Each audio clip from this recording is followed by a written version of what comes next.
Welcome to the Aesthetic Doctor Podcast. We don't shy away and keep secrets here. We empower you with education, telling you the truth about all things aesthetic medicine while encouraging you to be the best version of yourself. It's time to look great and feel good doing it. This is your host, mom, speaker, and board-certified physician, Dr. Judith Borger. Hi guys, it's Dr. Borger and welcome to episode 39 of the Aesthetic Doctor Podcast. Today, I want to talk about a concept that I really deal with a lot, both in coaching and my aesthetic medicine practice, and that is the concept of self-image.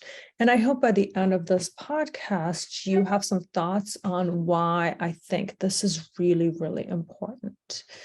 Self-image, it's really where all my worlds intersect, both in aesthetic medicine and in coaching. What is self-image? So self-image is exactly those things that you believe about yourself, the way you see yourself in the world, the way you kind of view your own person, its capacities, its dreams, its sort of energetic container, and therefore also how you dream and how you interact with the world.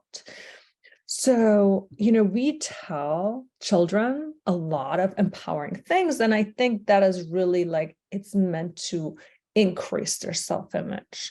For example, when you have a self-talk and it's very negative, some of that stuff is not going to then allow you to create positive growth in the world. So if you're like, oh, I always screw up every relationship, I always ruin this, I'm not a good friend, it's going to come true, right? You're not going to end up being a good friend. You're not going to end up having a good relationship. Conversely, if you're telling yourself, I always try my hardest, I just haven't found the love of my life yet, I am a person that is worth loving, I am strong, I am kind, I'm powerful, you can see not only how your relationship to self is different, but how you're also going to show up in those ways. And I don't talk about, any of the pathological ways that this can go. So I don't talk about the narcissist and things like that. I talk about everyday people with everyday thoughts. And so your self-talk is really important in this, and the way your relationship with self is. So I want you to really think about all those thoughts that go around in your head. How harshly do you judge yourself? How do you comment on your looks, your abilities, the way you interacted in a setting, the way you were at work today, maybe the way you showed up on that first date, the way you parented today? Is that positive? Is that negative? So my first suggestion would be to just notice without judgment. Again, without judgment, because otherwise you're piling judgment on judgment, right? If you then judge yourself for judging yourself, it becomes this ball of judgment and guilt that gets even bigger, right? I want you to just notice, what are the thoughts that are going on in your head? Are they kind? Are they mean?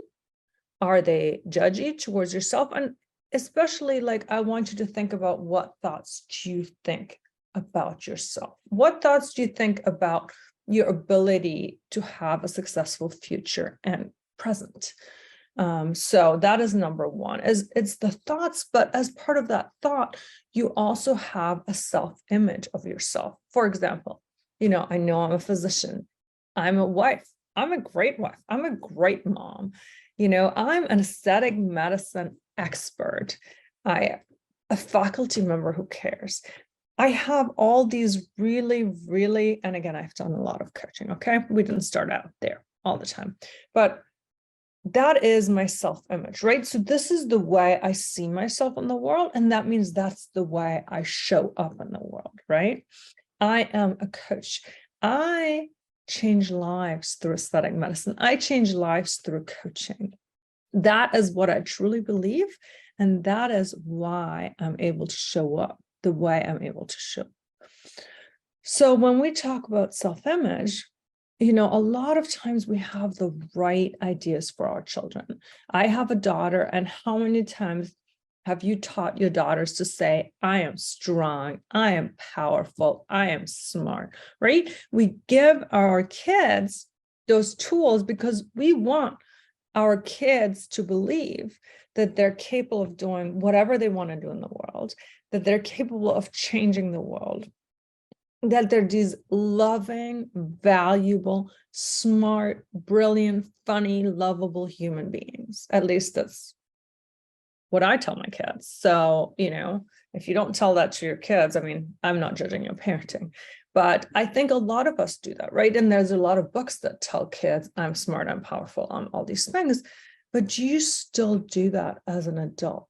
Or has life sort of beaten us down, have all the rejections in middle school? And I know I'm a physician, and man, medical training is meant to beat you down. Those of you who are in the military, I don't even want to know the things that people have told you about yourself.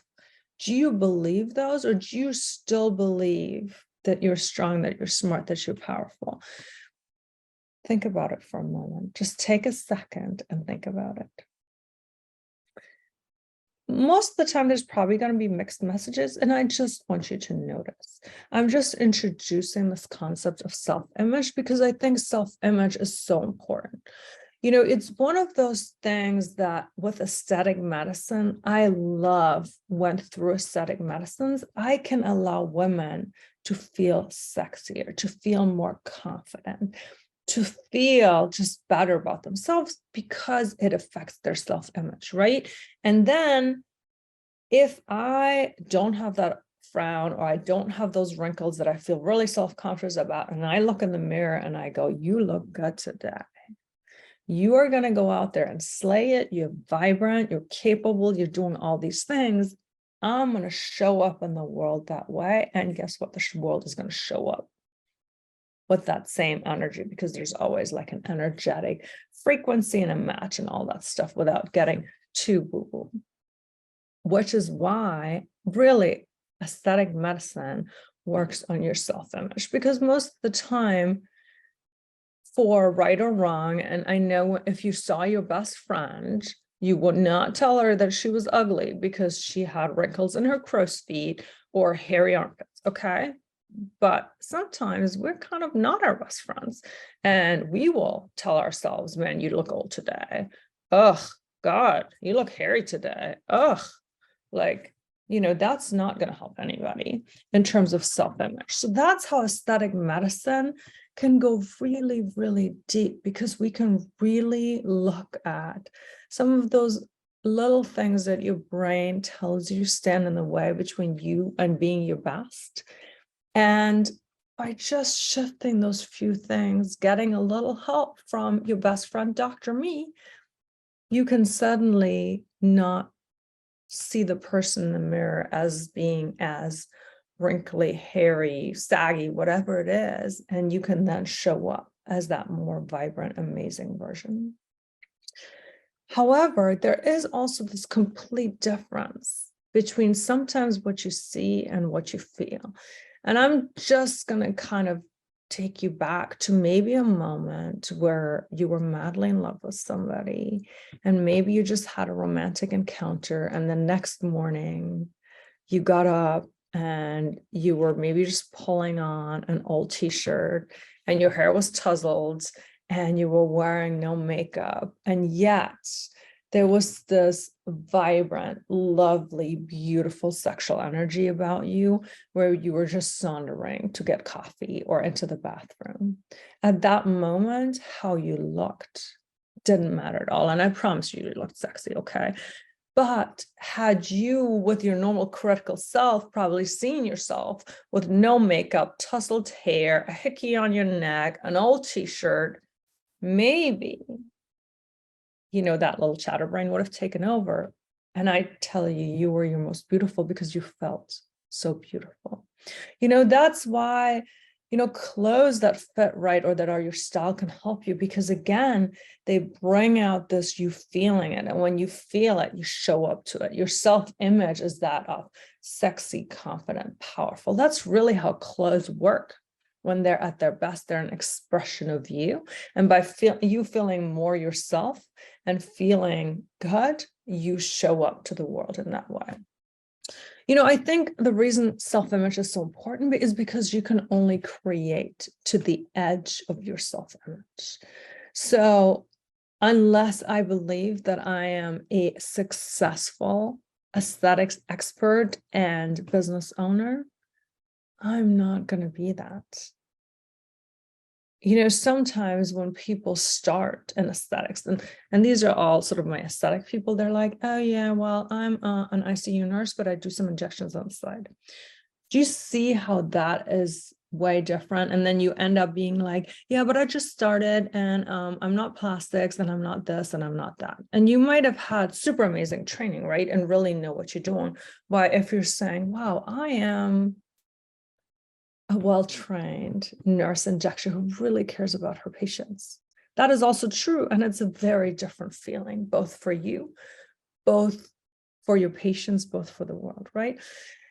And self-image is also why representation matters.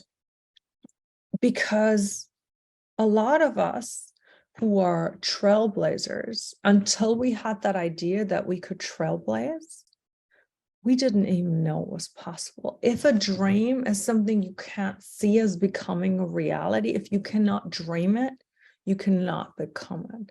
If your self-image doesn't allow itself to stretch so big to include that dream is not going to happen. People don't become astronauts by chance. At some point, that little person said, I am going to be an astronaut. And guess what? A lot of people probably said to them, well, what's your plan B for college going to be? Yeah. Don't you want to do your daddy's grain business instead? And they were like, no, I'm going to be an astronaut, because their self-image was that of an astronaut, right? And so why representation matters is because especially minorities and disadvantaged, disfranchised segments of society, by a certain age, children already believe that they don't have the same possibilities. It's the same with girls. By age, I forgot what it is. It's 8 or 10. It's pretty early. Girls don't think they're as smart as boys. And then, if you're African American, you think you're even less smart. So that is why it's important for representation. This is not a political statement, but that is why it's important for little girls of color to see that it is possible for them to be a president or vice president of the United States, because that possibility and for them to dream that big doesn't even exist. As I assume white males, you could do anything in this world that you would desire. In the United States, if you're an upper class white female, you probably think there's most things that you could probably do. But then as your heritage becomes more and more diverse, and maybe also your socioeconomic status is different and you're a minority, those dreams become smaller. And I have a wonderful patient, and I'm sure she is not gonna mind if I call her out or mention her here, but she is a fighter pilot as a woman. And other than that, she's a total badass, and I'm about to cry. But she was told as a kid that, oh, your choices are probably to be a wife or a teacher or something like that. And now she's a fighter pilot, and she is so aware that girls everywhere see her that are also being told, well, maybe you should pick between a teacher and a stay-at-home mom and whatever. No, if I want to, I can be a fighter pilot. And so for all the women that are trailblazers, what you do is so important, because you change little girls' self-image. I don't at all do anything as important as a lot of the women in this world. And yet There's always these little girls in the ER that are like, I want to be a doctor just like you. And I want to be like, and I always tell them like, yes, you are so smart. I know you're going to work so hard and you should absolutely be a doctor and come work with me. And I really believe that. So as I said, self-image is so important because unless that little girl, and I'm also talking about that little girl inside of you, because we all have the little girls, the little boys, the little whatever you identify with, that if you cannot dream it, you can't become it. Self-image is one of my favorite concepts.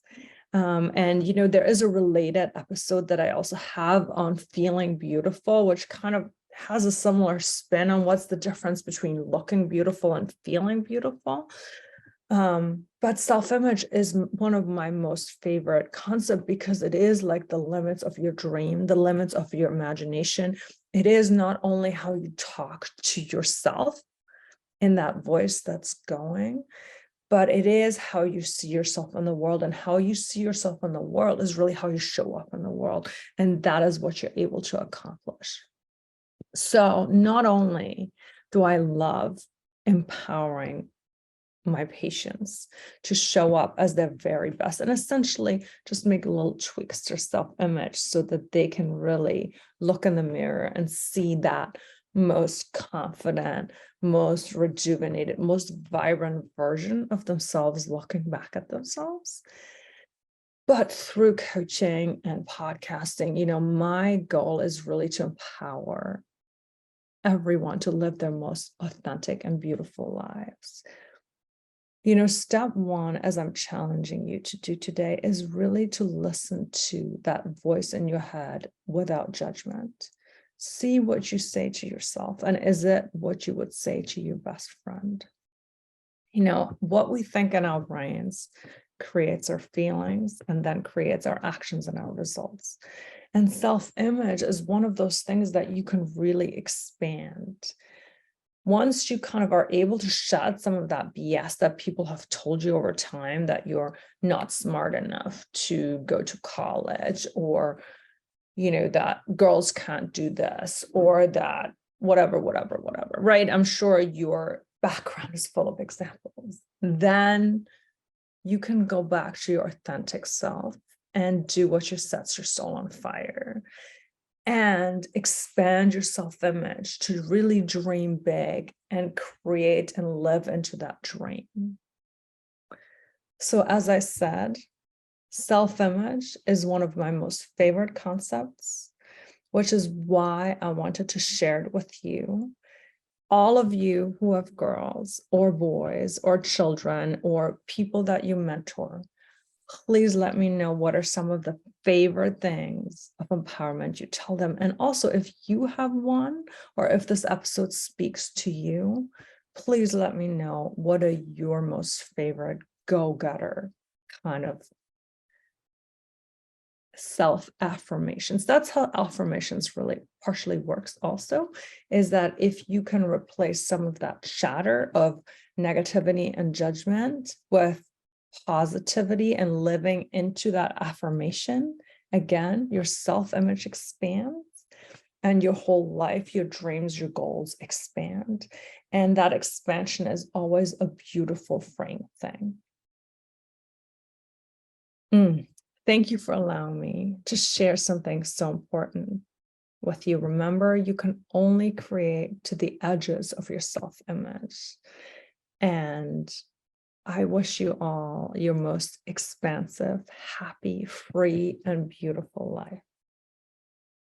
I would love to hear from you. Until then, bye. Thank you for listening to the Aesthetic Doctor Podcast with Dr. Judith Borger. We'd love to connect with you outside of the show.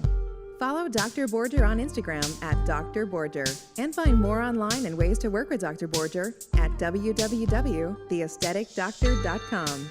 Until next time, be well.